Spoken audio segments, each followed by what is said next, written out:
हरे कृष्णा। जगत गुरु श्रीला प्रभुपाद की जय। 26 अगस्त। बड़े बड़े बंदरों की बड़ी बड़ी तोंद है, और जब उनसे लंका तक छलांग लगाने के लिए कहा जाए तो बस बड़ी तोंद के लिए एक बंदर आगे आता है, और यदि आप उससे कहो हनुमान की तरह छलांग लगाओ, खत्म, तोंद खत्म, मैं नहीं कर सकता। फिर आपकी इतनी बड़ी तोंद का क्या फ़ायदा? ये तो अच्छा नहीं है। वृंदावन, 26 अगस्त 1975।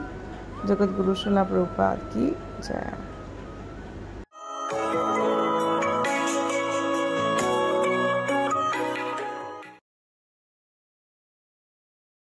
So, past, present, future, you exist, the body changes.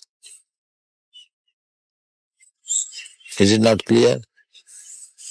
That's clear. Yeah. So therefore, the conclusion that when he not have this body, he will have another body.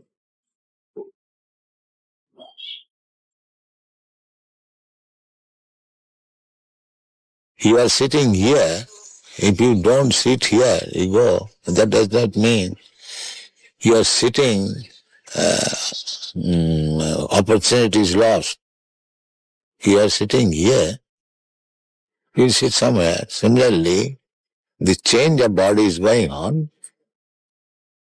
Therefore, the conclusion is that after you give up this body, you will have another body, as you have already done. What is the difficulty to understand? The seeming difficulty is that while the body is put into that of a boy, Different body must be different. Therefore, that is called change of body. Unless it is a different body, where is the change?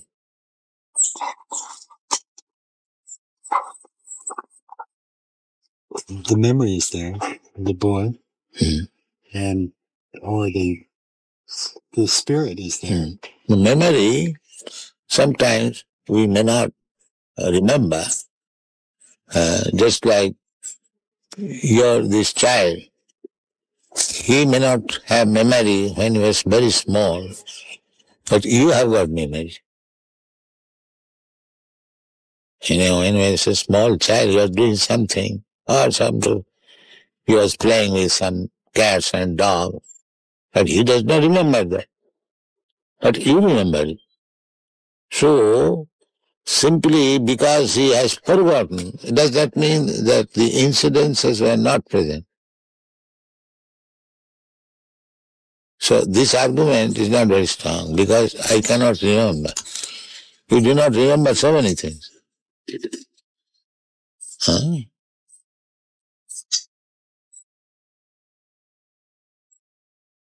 But the fact is this, that you are changing from this body to this body to this body. Therefore the conclusion should be, after this body, I will accept another body. And that's the fact.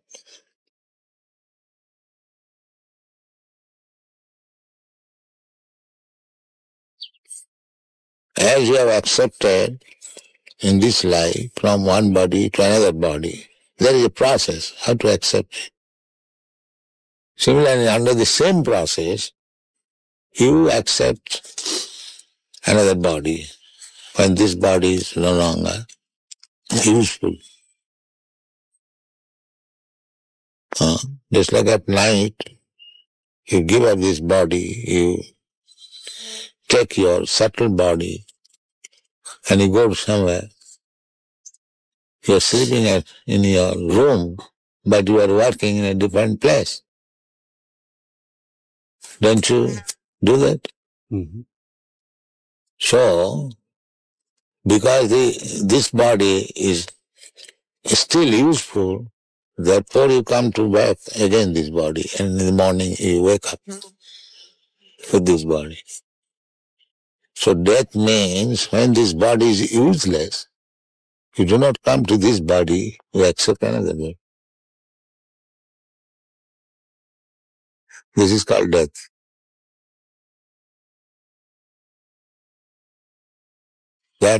subtle body takes you from this body to the womb of another mother by nature's direction, that this soul shall get this kind of body. So the soul is enter in the womb of another mother's body, and then the body is prepared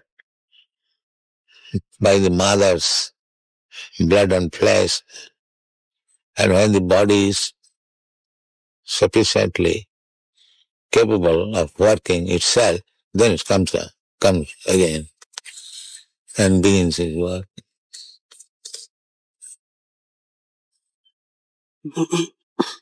This is birth and death.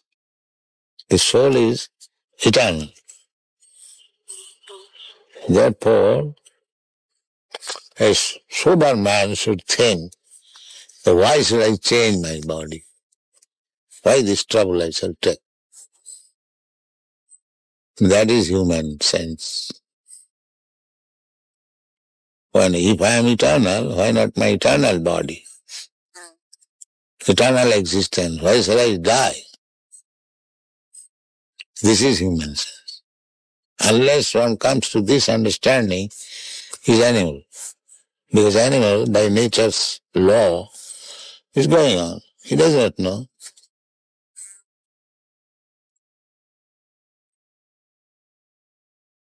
Then a human form of body, when he understands that I'll have to change this body, I'll have to get another body, then the question is, what kind of body I shall get? That is human intelligence. By nature's way, we are getting body, but that is on the selection of the nature according to my work. If I work like animal, I get animal body. If I work as demigod, I get demigod body. If I act as trees, then you get tree body. If you acted like dog, you get dog's body. Nature's way. Therefore you find so many varieties of body.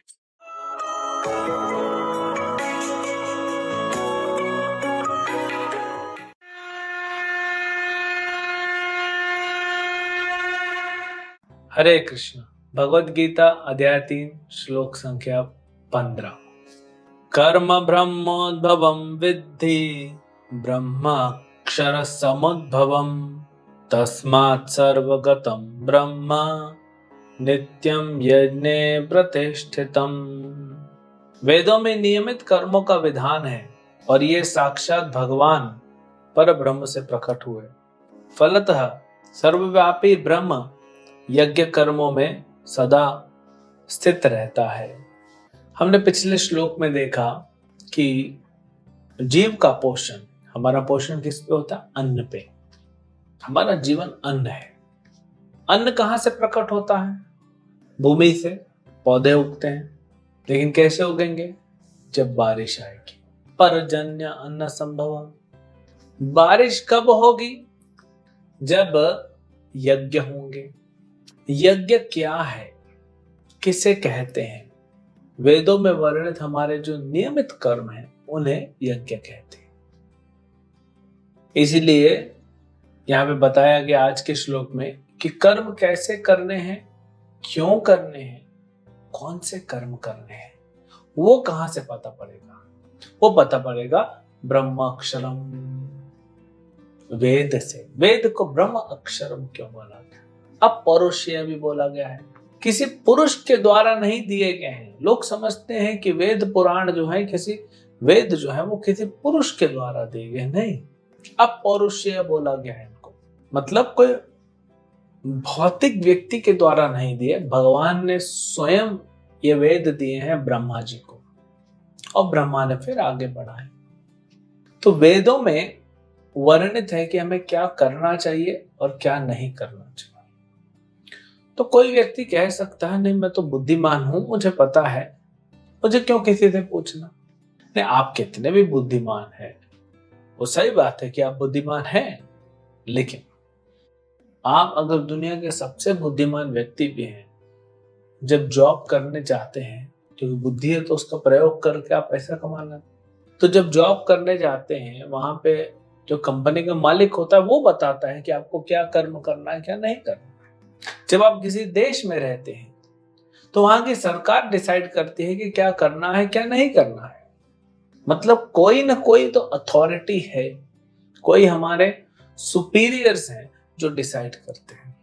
भारतीय संस्कृति में माँ बाप या बड़ा भाई, बड़ी बहन या गुरु, टीचर, ये सबका सम्मान करते थे, सबसे सुनते थे, इनकी सुन के हम वही करते थे। अब वो कल्चर भी नहीं रहा, कलयुग बढ़ता जा रहा है। तो यहां पे तो बताया गया है कि वेदों को, ऐसे तो बोला जाता है, गुरु, साधु और शास्त्र, जो गुरु कहते हैं वह करना चाहिए, जो आध्यात्मिक प्रामाणिक गुरु हैं। कोई भी व्यक्ति को हम गुरु नहीं कह सकते, उसमें गुरु जैसे गुण होने चाहिए, वो प्रामाणिक होना चाहिए और आध्यात्मिक होना चाहिए। प्रामाणिक नहीं हुआ तो फिर क्या फायदा। और दूसरा साधु, साधु मतलब अन्य भक्त, और शास्त्र, वेद। तो हमें शास्त्रों से पता करना चाहिए कि क्या हमारा कर्म है, क्या नहीं है। वही भगवान अर्जुन को समझाने का प्रयास कर रहे हैं कि अर्जुन, ये तुम्हारा कर्म है युद्ध करना, और क्योंकि ये तुम्हारा कर्म है, तुम्हारा धर्म है, और मैं कह रहा हूं इसीलिए इसका कोई फल तुम्हें नहीं मिलेगा, तो डरो मत पाप से, ये तो करना ही पड़ेगा। शास्त्र जैसे वेद हो, जैसे भगवत गीता, कहां से आया? भगवान के मुख से आया। ये भगवान के मुख से वेद निकलते हैं। भगवान ने स्वयं, भगवान श्री कृष्ण, यशोदा नंदन कृष्ण ने स्वयं अर्जुन को भगवत गीता सुनाई। ये वही भगवत गीता है जिसके श्लोकों का उच्चारण हम कर रहे हैं, जिसको हम समझने का प्रयास कर रहे हैं कि हमारे लिए उसमें क्या है। ये वही भगवत गीता जो भगवान के मुख से निकली है। कुछ साधारण सफेद पेपर पे लिखा हुआ कोई काले स्याही से या काले प्रिंटिंग नहीं हुआ है। ये ब्रह्माक्षर है, ये भगवान से निकला है। वेद क्या बताते हैं, शास्त्र क्या बताते हैं कि आप इस संसार में आ गए हो, ठीक है, फंस गए, जेल है, इसमें आ गए, लेकिन अब यहाँ पे कैसे रहना है अच्छे से, जहां पे आपको अपना सुविधाएं मिलती रहे, सुख मिलता रहे, समृद्धि हो, दुख कम मिले, और ऐसा अपना जीवन व्यतीत करें कि जीते जी आपको ये सब मिले, और जब जीवन का अंत हो तब हम अपने गंतव्य को पहुंच जाएं, वह है भगवान का वैकुंठ धाम। अब मनुष्य ने अपना जो दुर्बुद्धि, बुद्धि तो नहीं कहनी चाहिए, जो उसकी दुर्बुद्धि है, दुर्मति है, उसको लगा के नए नए आविष्कार कर दिए सुख प्राप्त करने के लिए। तो सुख भी नहीं मिला और नरक का रास्ता खुल गया, वो अलग। वेदों में सुख भी है और वैकुंठ का रास्ता खुलेगा, स्वर्ग का नहीं, वैकुंठ का। और हमने अभी क्या कर दिया है समाज में, दुख मिल रहा है और नरक का रास्ता खोल दिया है। तो इसीलिए अभी भी वक्त है, संभल जाए, नहीं तो ये जो प्रकृति का तांडव चल रहा है, कभी बहुत गर्मी, कभी बहुत ठंडी, कभी बहुत बारिश, कभी बिल्कुल बारिश नहीं, फिर कोरोना, फिर कोरोना का चाचा आता है, मामा आता है, सब अलग अलग वेरिएंट्स आ रहे हैं, first wave, second wave, third wave, और लोग बोल भी रहे हैं तो चलता रहेगा। अभी कुछ लोगों ने तो ये भी कहा है अभी असली कोरोना तो आना बाकी है, अभी तो गुलाम आ रहे हैं, अभी मालिक आना बाकी है, वो पता नहीं क्या करेगा।